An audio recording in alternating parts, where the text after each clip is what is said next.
13º episódio de Tower of God já passou para vocês e hoje eu vou trazer uma review rápida do que aconteceu e que a gente pode esperar para os próximos episódios e melhor ainda, quantos episódios vão ter essa segunda temporada. E aí pessoal, tudo bem? Panela Nerd no ar mais uma vez e pelo menos a qualidade da animação se manteve até esse episódio 13 de Tower of God. Isso é muito bom, né? Vocês sabem, eu gosto de Tower of God, mas eu dei muitas críticas logo no início da temporada. Foi um primeiro episódio bom, depois deu uma decaída e depois voltou ao normal. Então espero que o show continue assim. Com relação aos episódios, pelo que eu pesquisei, vão ser 26 episódios essa segunda temporada.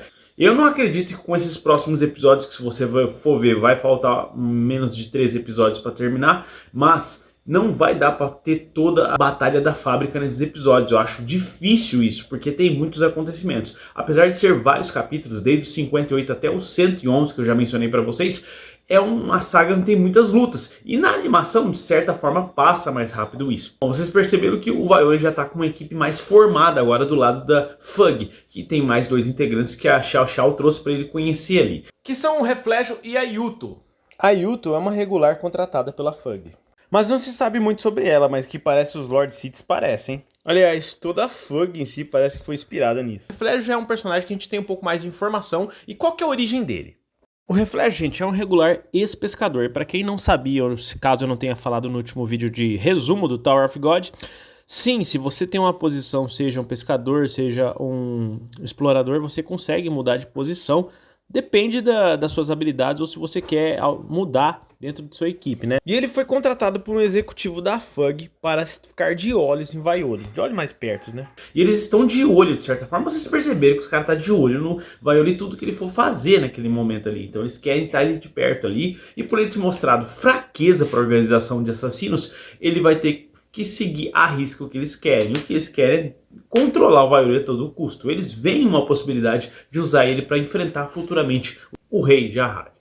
Outra partida, o Khan consegue convencer o Wang Nan, que estava meio relutante em unir forças com ele para entrar nessa batalha de fábrica. Eles precisavam passar mais uma missão e precisavam melhorar de força, né? O próprio Khan percebe, como um bom estrategista, que a equipe do Violet é muito fraca e eles precisavam aumentar suas forças. Então ele começa um treino incessante para que eles aumentem as suas habilidades e capacidades num campo de batalha. E nem preciso falar para vocês que eles vão precisar de mais, porque além deles, o próprio grupo do Lee Sin vai estar entrando nessa partida de fábrica para vingar o Khan, né? Porque eles não sabem que o Khan tá vivo, e é até bom eles não saberem disso, né? Pelo fato de o Khan, tanto o Khan quanto o Ban estarem dados como mortos ainda, e a Fug tá atrás do Khan, porque sabe que é um amigo imprescindível para o Violet. Cara, é muito estranho ficar falando Ban e Violet, vocês estão acostumados, beleza, mas quem não tiver vai ficar perguntando. E é claro que no meio dessa luta, o grupo do Lee Sin vai dar trabalho pro Violet, porque eles acreditam que o Violet finalizou o amigo deles, Khan. Então para isso eles vão entrar nessa luta com força total.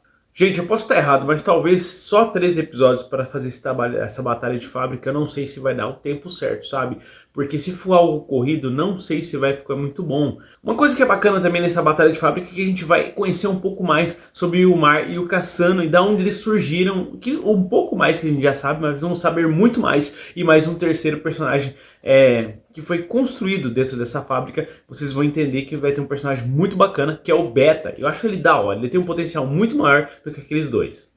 Mas me fala aí, tá bom pra você? Esses personagens que apresentou, você gostou deles? Você acha que essa organização Fug que criou esse grupo Violet vai ter sucesso nessa batalha de fábrica? Por favor, você que leu o Webtoon, por favor, você que leu o Manhwa, não diga nada, se preserve isso, porque assim, eu sei que tem pessoas que estão vendo aqui que não leram o mangá ainda, lá na frente só, ou talvez já tenham até lido, né? Porque eu incentivo vocês demais a ler o Manhwa, porque é muito bacana. Eu já estou na terceira temporada dentro do mangá, que na verdade a segunda temporada no mangá são mais de 300 capítulos. Eu já li tudo isso e tipo assim, eu devo dizer uma coisa para vocês. Existem alguns plot twists dentre as sagas que vão acontecer que são muito legais. Mas aliás, eu vou só falar o nome delas aqui, que talvez você tenha conhecido, você que já leu o Manhwa até onde mais ou menos eu tô, me fala qual foi a saga que você mais gostou dessas todas que você vai ter aí. Foi a Batalha de Fábrica que foi boa pra você? O Trem Infernal? Foi a Name Hunt? Ou a conclusão da saga do Trem Infernal? Galera, quem já viu esses capítulos, quem já leu, ele sabe que a qualidade tem que subir mais. Por favor, Crunchyroll, faça uma qualidade de animação boa ou contrate a Madhouse, que ia ser muito perfeito. As lutas que estão por vir aí seriam a nível Saitama, galera, sem brincadeira, sem medo de errar, entendeu? Batalhas com artes marciais incríveis, sem falar com efeitos especiais do caramba, beleza? Espero que vocês tenham gostado. Deixa a panelada no like, pessoal, e até mais.